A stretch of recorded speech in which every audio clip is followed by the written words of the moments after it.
Assalamualaikum warahmatullahi wabarakatuh. A'udzu billahi minasyaitonir rajim. Bismillahirrahmanirrahim. Alhamdulillahi nahmaduhu wa nasta'inuhu wa nastaghfiruh. Wa na'udzu billahi min sururi anfusina wa min sayyiati a'malina. May yahdihillahu fala mudilla lahu wa may yudlil fala hadiyalah. Ashhadu an la ilaha illallah wahdahu la syarika lah wa ashhadu anna Muhammadan abduhu wa rasuluh la nabiyya ba'dah. Allahumma salli wa sallim ala sayyidina wa maulana Muhammad. Amma ba'du. Pemirsa Qalbun Salim NTV yang dimuliakan oleh Allah Subhanahu wa taala. Alhamdulillah kita bersyukur kepada Allah pada kali ini kita dapat bertemu kembali dalam rangka acara Qalbun Salim NTV dalam keadaan iman dan Islam. Semoga iman dan Islam ini dapat kita bawa nanti sampai kita wafat meninggal dunia. Amin. Allahumma amin. Salawat beserta salam semoga tetap tercurah limpahkan kepada Nabi kita Muhammad sallallahu alaihi wasallam. Marilah acara Qalbun Salim ini kita awali dengan pembacaan istighfar. Astaghfirullah Rabbal baraya. Astaghfirullah minal khataya. Rabbi zidni ilman nafi'an wa wafiqni amalan salihan. Ya Allah ya Muhammad ya Abu Bakar ya Siddiq ya Umar, Utsman wa Ali, Siti Fatimah binti Rasuli. Allahumma sholli ala Muhammad. Pemirsa Qalbun Salim NTV yang dimuliakan oleh Allah Subhanahu wa taala. Mengapa kajian pada kali ini saya awali dengan istighfar. Yang pertama, kita dengan istighfar mohon ampun kepada Allah Subhanahu wa taala. Bahwa dengan istighfar memohon ampun kepada Allah Subhanahu wa taala berarti kita memohon atas ampunan Allah, atas pemaafan dari Allah dari segala dosa-dosa kita.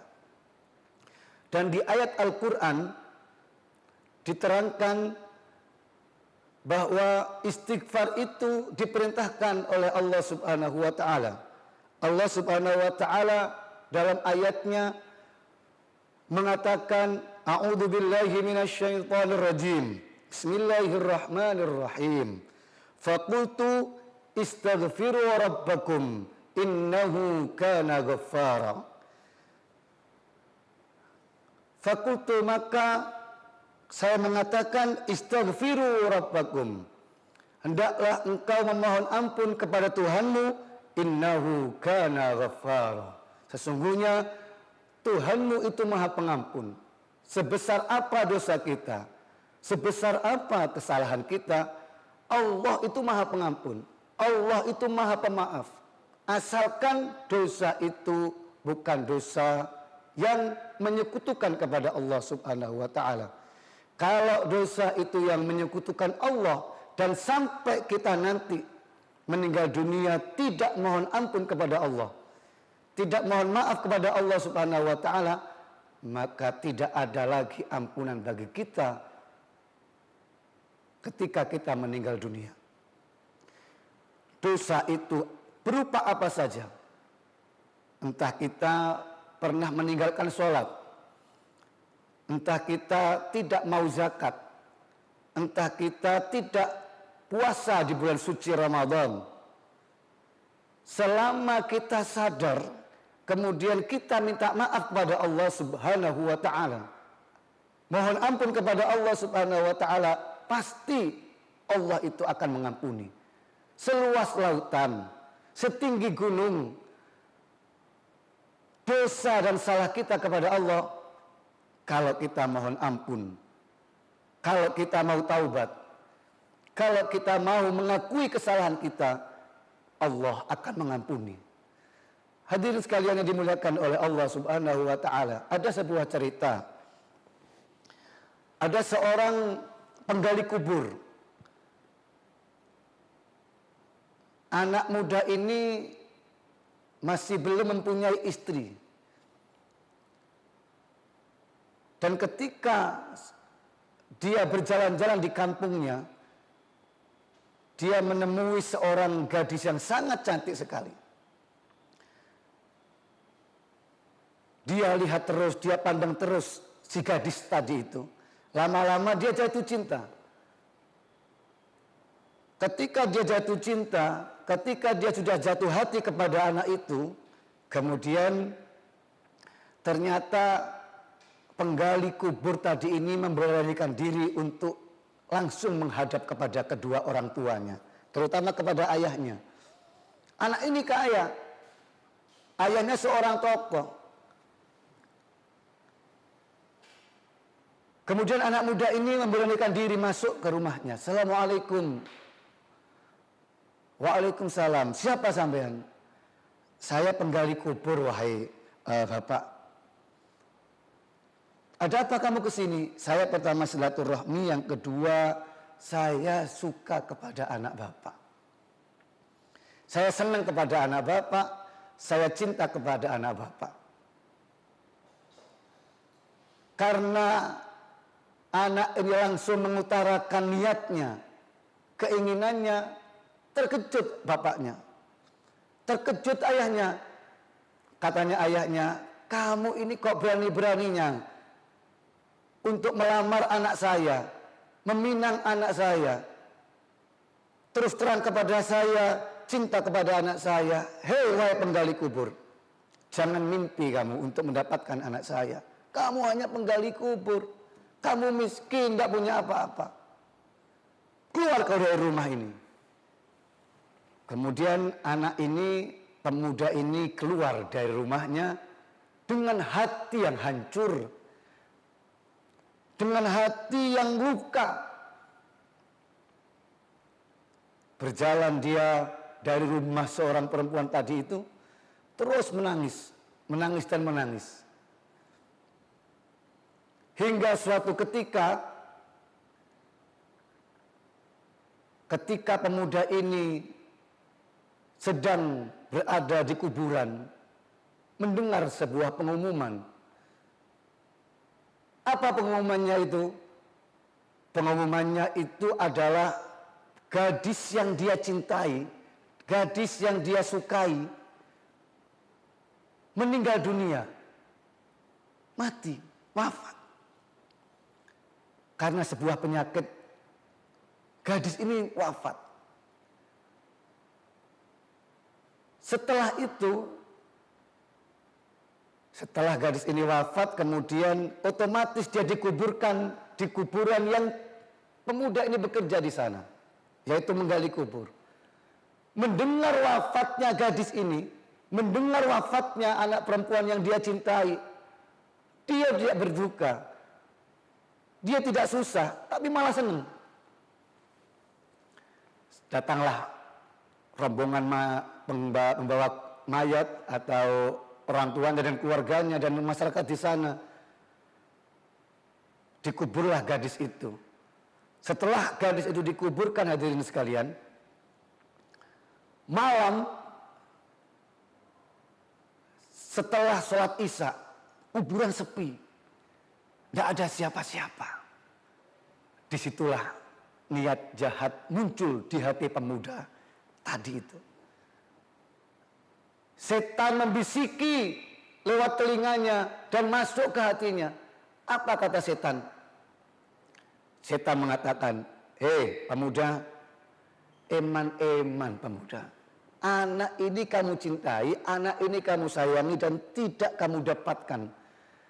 Ayo, perkosa anak ini.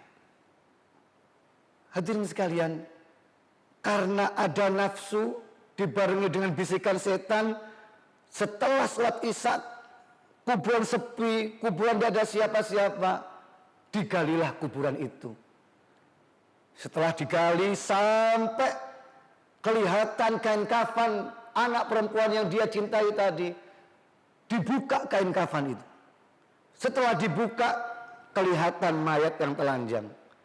Karena sudah tertutup matanya, tertutup mata hatinya, bisikan setan yang masuk kepada hatinya, perempuan ini yang sudah jadi mayat diperkosa oleh pemuda ini, hadirin sekalian. Astagfirullahaladzim. Setelah dia memperkosa, setelah dia menikmati tubuh mayat tadi itu, tiba-tiba mayat yang tidak bisa bicara karena izin Allah Subhanahu wa taala, gadis yang sudah meninggal ini berbicara biiznillah, dengan izin Allah Subhanahu wa taala. Kata mayat ini, "Wahai pemuda." Terkejut pemuda ini, "Loh kok iso ngomong? Kok bisa bicara ini?" "Wahai pemuda," sambil menangis mayat ini mengatakan kepada pemuda itu, "Wahai pemuda, mengapa kau kotori aku setelah aku dimandikan dan disucikan? Teganya kamu, wahai pemuda." Menangis mayat ini, pemuda ini mendengar bicaranya mayat ini, kemudian dia menangis sejadi-jadinya. Bagaimana selanjutnya, hadirin sekalian? Tetaplah di Qalbun Salim setelah yang satu ini.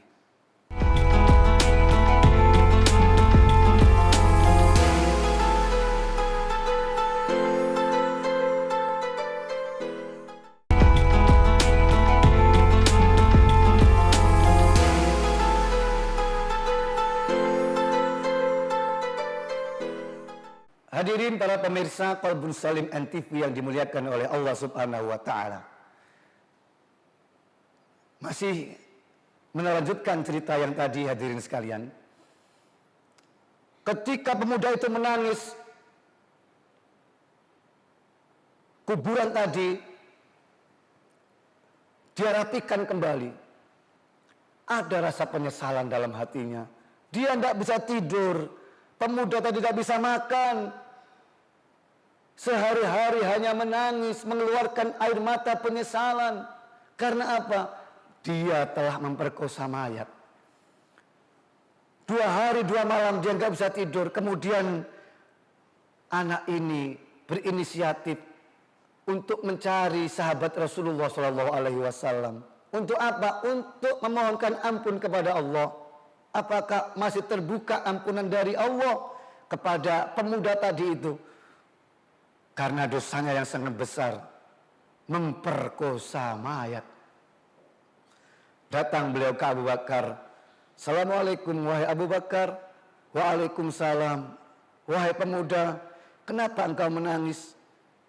"Wahai Abu Bakar, saya menangis ini karena saya menyesal. Saya telah memperkosa seorang wanita. Apakah ada ampunan kepada saya, wahai Abu Bakar?" Abu Bakar mengatakan, "Ada ampunan untuk kamu." "Siapa yang kamu perkosa?" Abu Bakar, "Yang saya perkosa bukan orang yang hidup, bukan." "Loh, siapa yang kamu perkosa?" "Yang saya perkosa adalah seorang perempuan yang sudah jadi mayat." Marah Abu Bakar, "Kamu kurang ajar. Wes mayat diperkosa, apa enggak ada lagi?" Diusir sama Abu Bakar, "Pergi kau dari sini. Tidak ada ampunan bagi kamu." Lari ke sahabat yang lain, juga sama, diusir dari rumahnya karena sangat besar dosanya.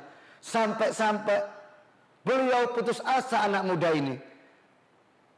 Jalan terakhir dia menghampiri Rasulullah SAW. "Assalamualaikum wahai Rasulullah." "Waalaikumsalam." "Ada apa wahai pemuda?" "Wahai Rasulullah, saya kesini mau lapor kepada Rasulullah SAW, apa yang kamu laporkan kepada saya?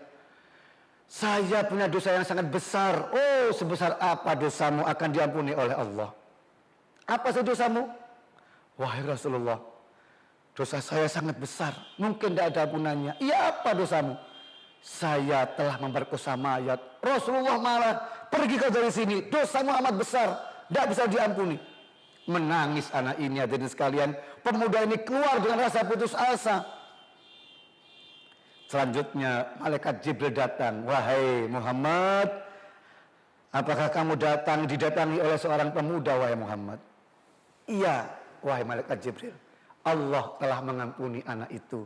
Cari, panggil bahwa anak yang tadi memperkosa mayat perempuan sudah diampuni oleh Allah Subhanahu wa taala.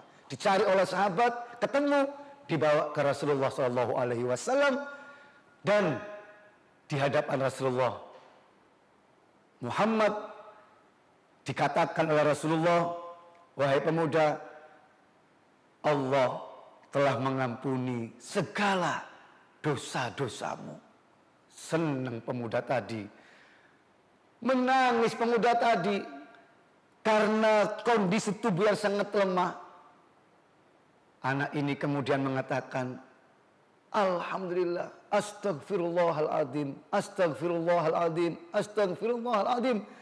Setelah mengucapkan itu, kemudian mengucapkan dua kalimat syahadat, asyhadu an la ilaha illallah wa asyhadu anna muhammadar rasulullah. Wafat anak ini. Pemuda ini yang telah memperkosa mayat, dosanya begitu besar, mungkin melebihi tingginya gunung, luasnya lautan, tapi tidak seluas ampunan Allah Subhanahu wa taala. Laut yang begitu luas, bahkan seakan-akan tidak terbatas, itu masih luasan ampunan Allah Subhanahu wa taala. Maka hadirin sekalian yang dimuliakan oleh Allah, jangan lepas kita dari memohon ampunan dari Allah Subhanahu wa taala untuk membaca istighfar minimal setelah sholat 5 waktu. Itu yang pertama. Kemudian yang kedua, khasiat istighfar yang kedua. Istighfar mampu membuka rizkinya Allah Subhanahu wa taala. Allah Subhanahu wa taala berfirman, lanjutan dari ayat tadi, Bismillahirrahmanirrahim, yursilis samaa'a 'alaikum midrara wa yumdidukum bi amwalin wa banina wa yaj'al lakum jannatin wa yaj'al lakum anhara. Kalau kita sering baca istighfar, kalau kita sering baca memohon ampun kepada Allah Subhanahu wa taala, yursilis samaa'a 'alaikum midrara, Allah akan mengirimkan dari langit air hujan. Wa yumdidukum bi amwalin wa banina, dan Allah akan memperbanyak bagi kamu bi amwalin, harta. Apa artinya? Kalau kita setiap hari membaca istighfar, setiap hari memohon ampun kepada Allah Subhanahu wa taala, di samping kita dapat ampunan, Allah akan membukakan rezeki kepada kita. Satu cerita hadirin sekalian. Ada Imam Hambali, Imam Ahmad bin Hambal, yang kita kenal dengan Imam Hambali. Kita punya 4 madhab, Imam Syafi'i, Imam Hambali, Imam Maliki, Imam Hanafi. Yang saya ceritakan ini Imam Hambali. Suatu ketika Imam Hambali ini pergi dari pondoknya.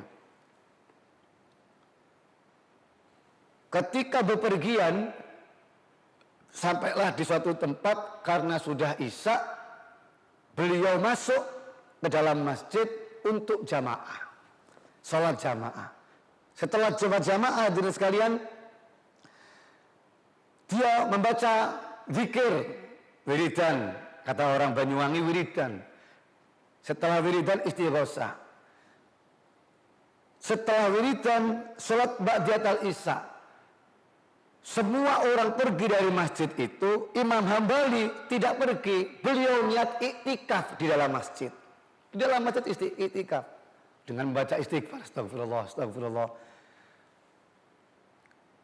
Ya Hayyu ya Qayyum bi rahmatika astaghits, ya Hayyu ya Qayyum bi rahmatika astaghits, ya Hayyu ya Qayyum bi rahmatika astaghits, la haula. Semua dibaca oleh Imam Hambali. Karena beliau kelelahan dalam perjalanan, tertidur Imam Hambali. Ketika tertidur, marbot yang menjaga masjid atau marbot masjid mengetahui ada orang tertidur, marah orang ini. Dihampiri orang tua ini. Hei, orang tua, kenapa kau tidur di sini?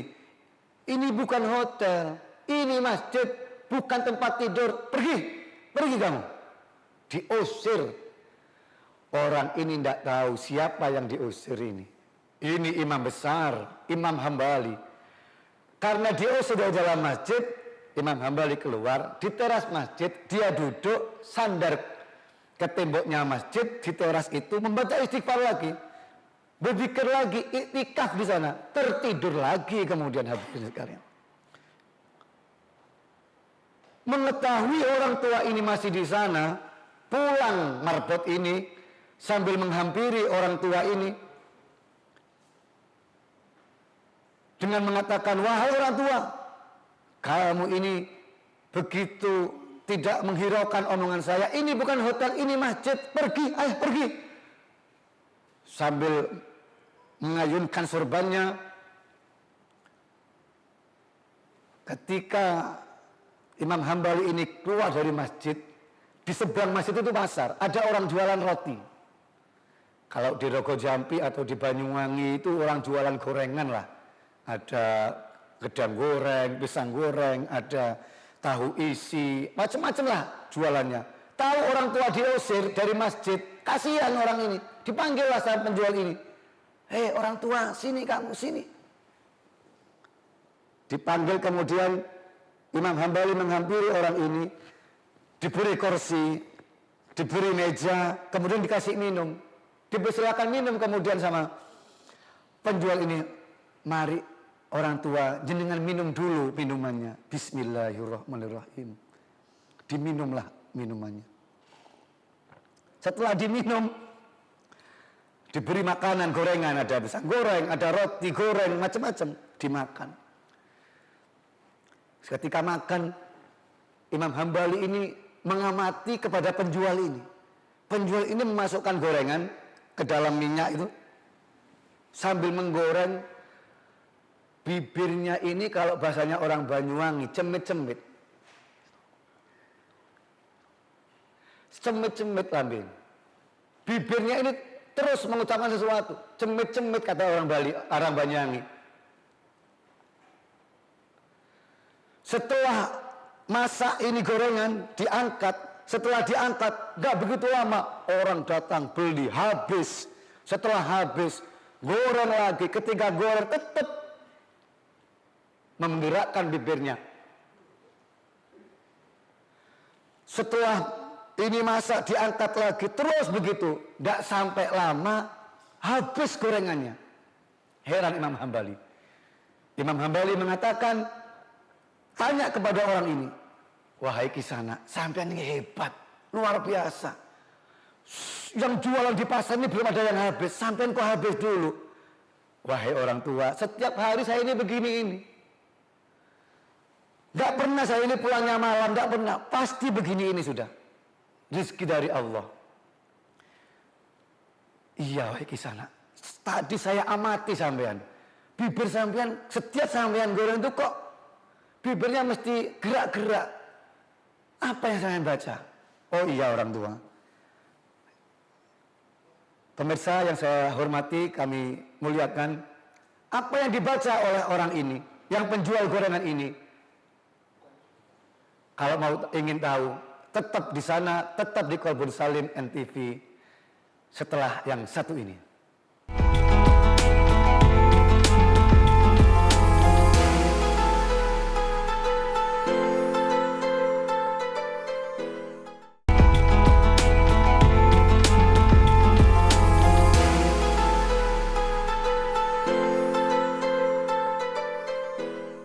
Pemirsa Qalbun Salim yang dimuliakan oleh Allah Subhanahu wa taala. Kita lanjutkan kembali kajian tentang khasiat istighfar yang kedua, yaitu membuka jalan rezeki. Hadirin, apa yang dibaca oleh orang ini tadi? Orang ini membuka rahasia kepada Imam Hambali.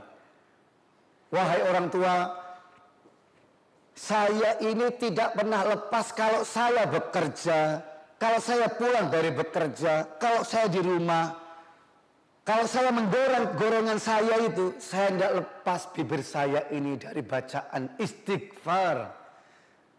Jadi kalau tadi jenengan melihat saya, lambe kula ini kecemit-cemit, bibir saya ini gerak-gerak, yang saya baca itu istighfar. Astaghfirullahaladzim, astaghfirullahaladzim, astaghfirullahaladzim, astaghfirullahaladzim, astaghfirullahaladzim.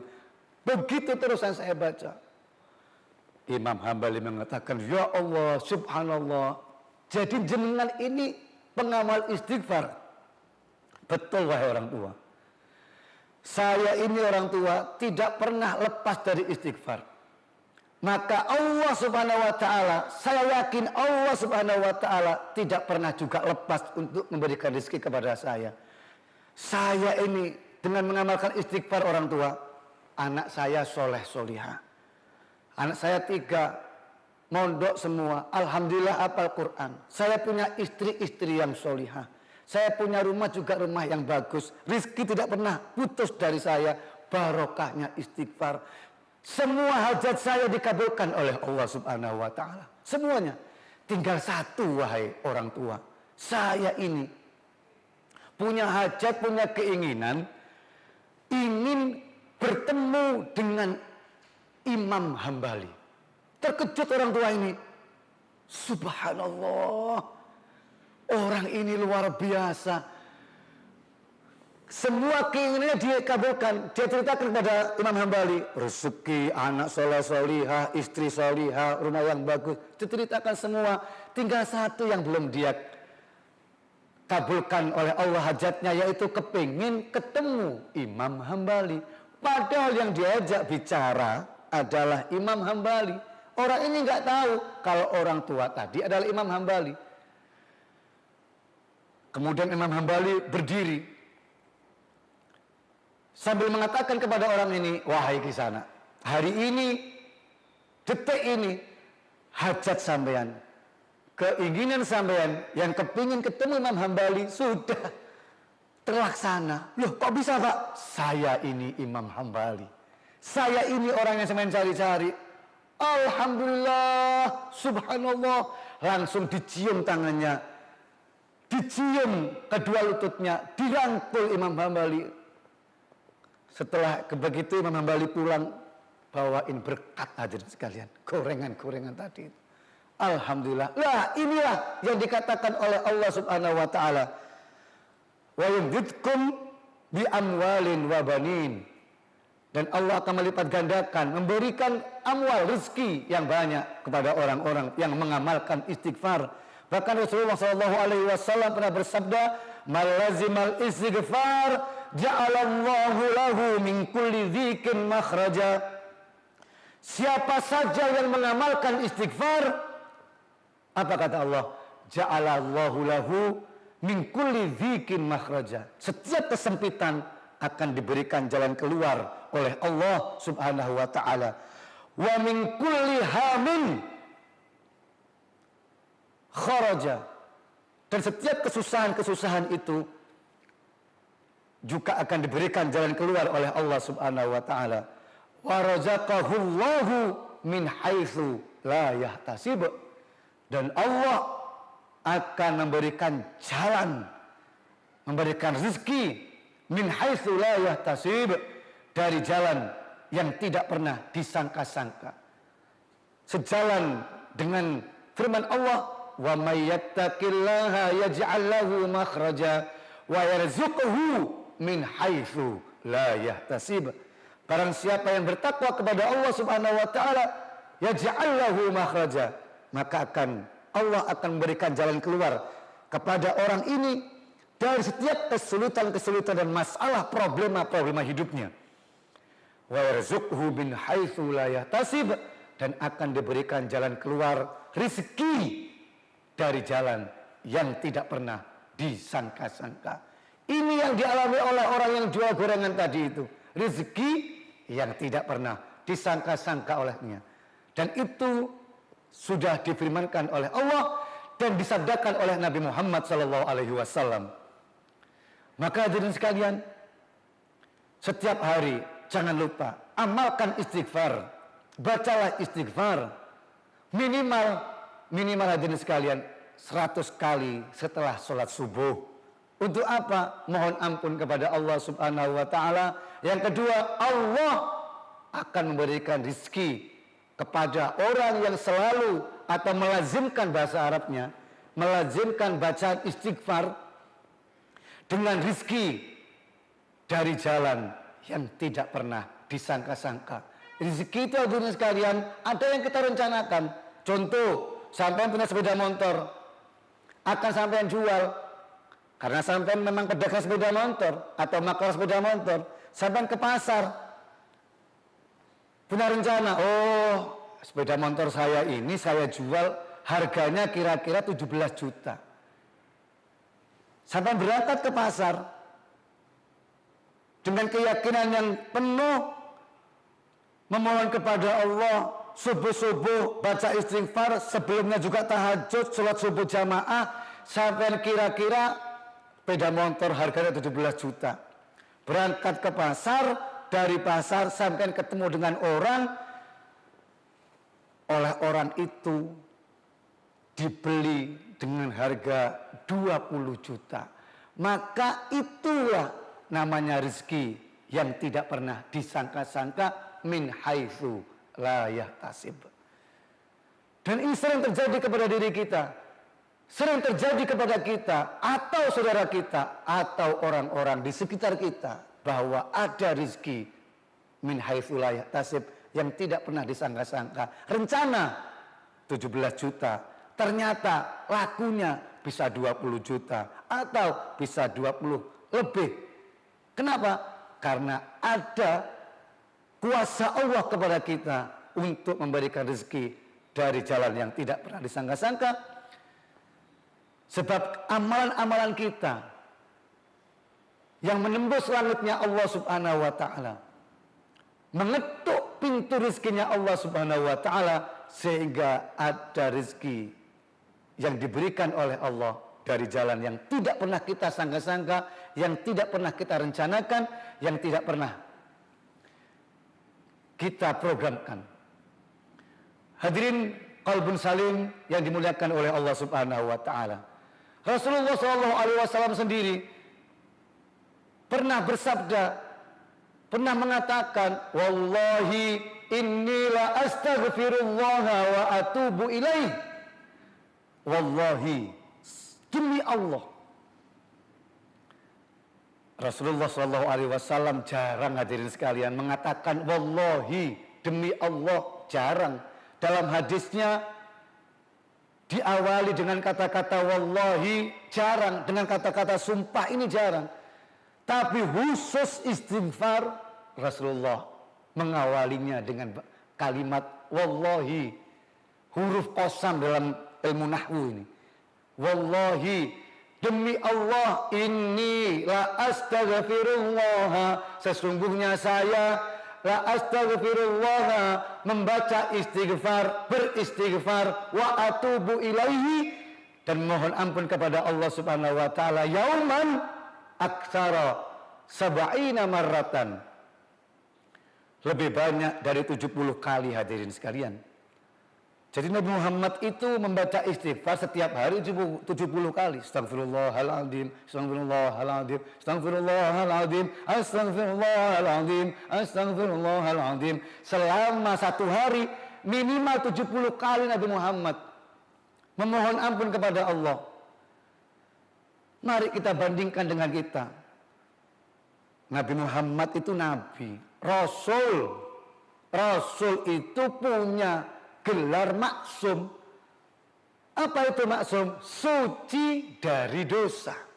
Nabi Muhammad itu suci dari dosa, tidak punya dosa kepada Allah Subhanahu wa taala. Yang kedua, Nabi Muhammad itu jaminannya itu surga. Tidak mungkin, mustahil Nabi Muhammad masuk neraka. Yang ketiga, Nabi Muhammad bukan hanya masuk surga, tapi yang pertama kali membuka pintu surga, masuk ke surga, dan jadi pimpinannya surga, itu Nabi Muhammad. Tapi setiap hari Nabi Muhammad 70 kali membaca istighfar, mohon ampun kepada Allah Subhanahu wa taala. Bandingkan dengan kita, neraka koyoke pasti gua bisun mlebu iki pasti koyoke. Swarga durung tentu riko. Swarga belum tentu. Dosa setiap hari. Lah, istighfarnya kita bagaimana? Mohon ampun kita bagaimana? Ini jadi pertanyaan. Nabi Muhammad yang nabi, yang rasul, yang maksum, surganya pasti, neraka pasti tidak masuk, istighfar 70 kali hadirin sekalian. Mohon ampun 70 kali. Lah kita swarga belum tentu, neraka koyoke potongan, kemudian dosa setiap hari, istighfar tidak mau. Maka lewat ini mari kita selalu mohon ampun kepada Allah Subhanahu wa taala dengan cara apa? Membaca istighfar. Enteng hadirin sekalian, enteng. Astagfirullahaladzim, astagfirullahaladzim, astagfirullahaladzim, enteng. Tapi berat hati, kalau hatinya mati, hatinya kita tidak nyambung dengan Allah, memang berat. Tapi kalau kita itu hatinya nyambung dengan Allah, enteng. Ya cuma begini dok, astagfirullahaladzim, astagfirullahaladzim. Kan enteng hadirin sekalian. Saya ajak Anda sekalian untuk membaca istighfar setiap hari. Hadirin sekalian, sebelum yang keempat atau khasiat yang ketiga, kita ikuti yang lewat berikut ini, tetaplah di Qalbun Salim NTV.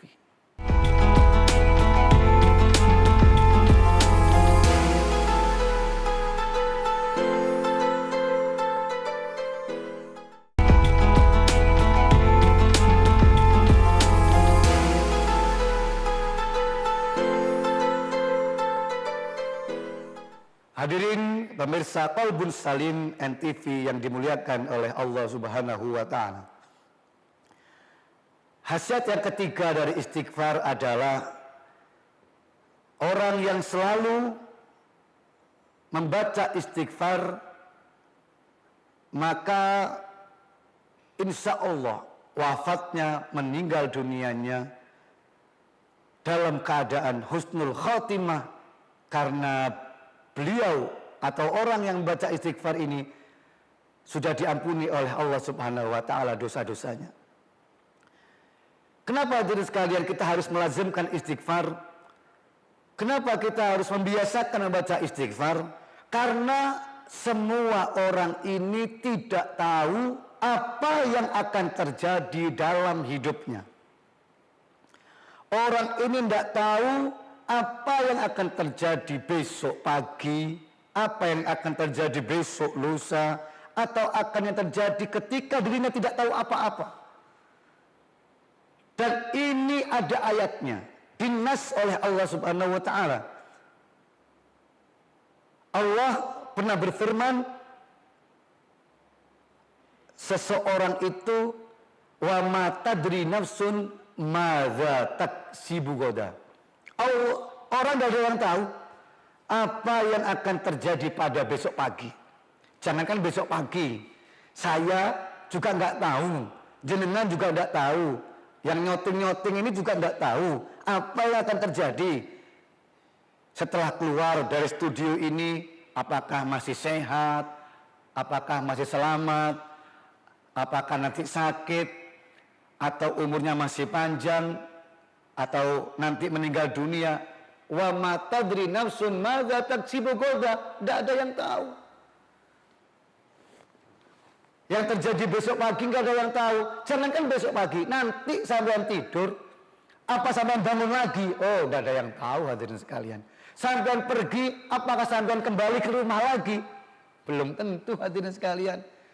Kenapa? Manusia nggak ada yang tahu. Nggak ada yang tahu apa yang akan terjadi. Dua peristiwa yang penting yang baru saja terjadi di sekitar kita. Pemberitaannya sudah begitu heboh. Apa? Yang pertama, ada seorang pemain sepak bola kesebelasan Persikabo Bogor mau bertanding ke Bali melawan, lupa saya, pokoknya bal-balan lah wes. Persikabo ini main di Bali.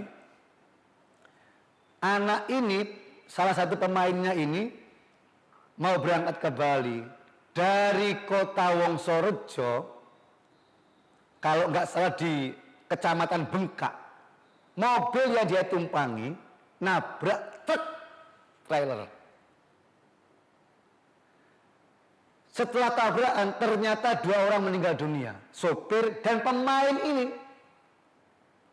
Rencana sudah, Masya Allah, nanti saya akan main 90 menit.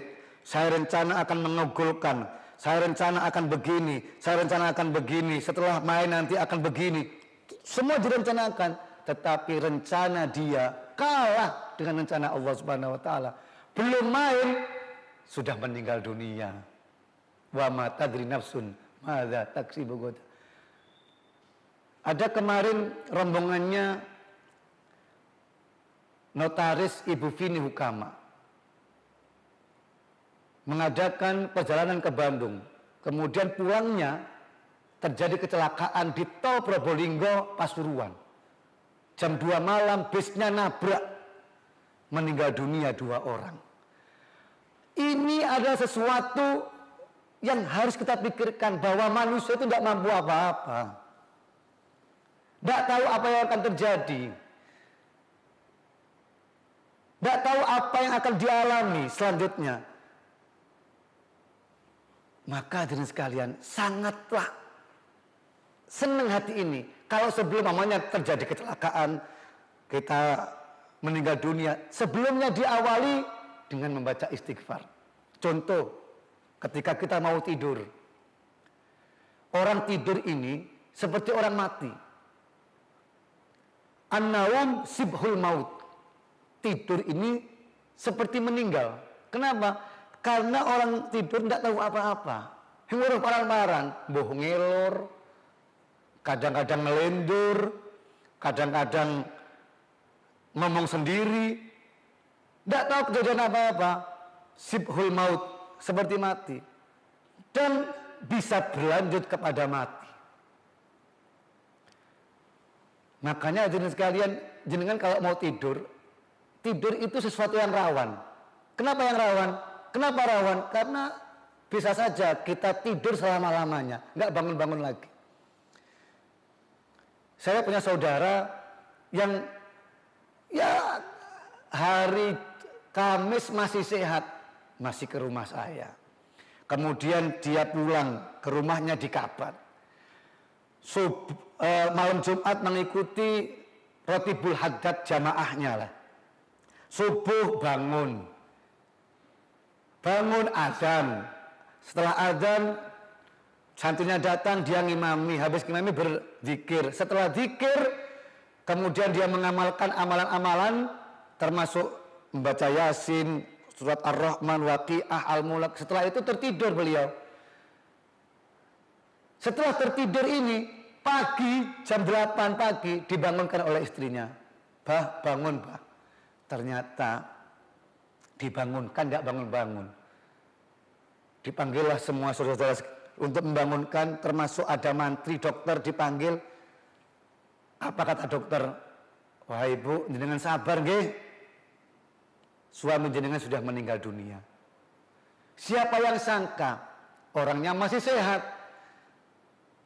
Kemarin dari rumah saya, berkunjung ke rumah saya. Sempat salat subuh, sempat berzikir, membaca Al-Quran, tertidur, sampai tidak bangun, meninggal dunia. Tapi meninggalnya saudara saya ini adalah sekalian, dengan didahului bacaan-bacaan Al-Quran, bacaan-bacaan istighfar. Ini yang luar biasa. Bacaan-bacaan istighfar tadi membuat beliau ini mati dalam keadaan wafat dengan keadaan husnul khotimah. Makanya hadirin sekalian, setiap kita ini tidak tahu apa yang akan terjadi kepada diri kita. Antisipasi atau tindakan preventif dari kita adalah apa? Membiasakan diri untuk membaca istighfar. Barangkali di hari itu kita diambil oleh Allah Subhanahu wa ta'ala. Bagaimana Allah mengambil kita? Tergantung dari kebiasaan-kebiasaan kita. Yamutun nas ala ma'asu. Setiap manusia itu akan mati, akan wafat, akan meninggal dunia sesuai dengan kebiasaan-kebiasaannya. Maka biasakanlah kita untuk berbuat yang baik-baik. Jenengan biasa baca istighfar, jenengan biasa membaca Al-Quran. Barangkali kita meninggal dunia dalam keadaan membaca Al-Quran. Kenapa? Karena kebiasaan kita membaca Al-Quran. Ada orang meninggal dunia dalam keadaan sholat. Ada orang yang meninggal dunia dalam keadaan bersedekah.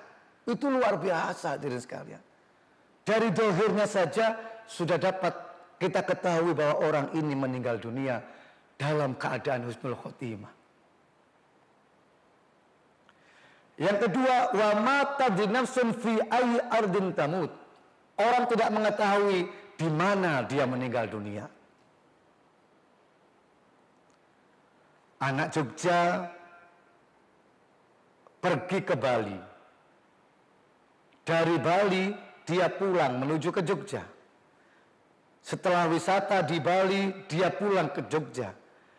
Di tengah-tengah perjalanan, bus yang dia tumpangi yang isinya 50 anak SMK Bantul Jogja di daerah PLTU Paiton Probolinggo, busnya ini nabrak sebuah truk kontainer.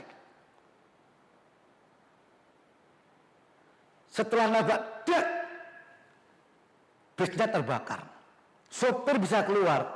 Orang 50 termasuk siswa-siswi SMK yang di sana mau keluar tidak bisa. Karena pintunya otomatis. Tidak bisa dibuka secara manual. Harus dibuka secara otomatis. 50 orang dari SMK di Jogja ini terpanggang, mati, wafat, meninggal dunia di dalam bis tadi. Di mana meninggalnya? Di Paiton Probolinggo. Mana rumahnya? Rumahnya di Jogja, di Bantul. Tapi meninggalnya di Paiton Probolinggo. Wa mata dinafsun fi ayyi ardin tamut. Orang tidak ada yang tahu di mana dia meninggal dunia. Tidak mesti di rumahnya, tidak mesti di alamatnya, tetapi bisa saja dia meninggal dunia di lain tempat, di bumi yang lain. Dan itu banyak terjadi kepada kita. Maka hadirin sekalian, karena kita tidak tahu apa yang terjadi kepada kita tidak tahu yang terjadi kepada diri kita, besok pagi, lusa dan lain yang akan datang, bulan akan depan, kita tidak tahu. Maka sering-seringlah kita memohon ampun kepada Allah Subhanahu wa ta'ala lewat bacaan-bacaan istighfar. Bacaan istighfar ini membuat kita diampuni oleh Allah Subhanahu wa ta'ala, dan insya Allah ketika kita mati meninggal dunia sudah tidak punya dosa kepada Allah Subhanahu wa ta'ala.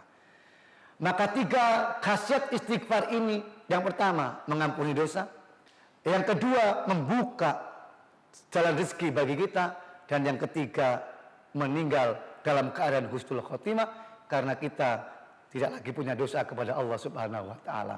Inilah 3 hal, minimal 3 khasiat istighfar. Sebetulnya masih banyak, tetapi batasan waktu yang ada 3 hal inilah yang dapat saya terangkan, saya jelaskan kepada Anda sekalian bagaimana hikmah, khasiat istighfar yang dianjurkan, diperintahkan oleh Allah dan Rasulullah Sallallahu Alaihi Wasallam. Semoga hadirin sekalian, khasiat istighfar ini menjadi wawasan ilmu bagi kita semua, dan yang penting adalah kita dapat mengamalkan untuk membaca istighfar setiap hari.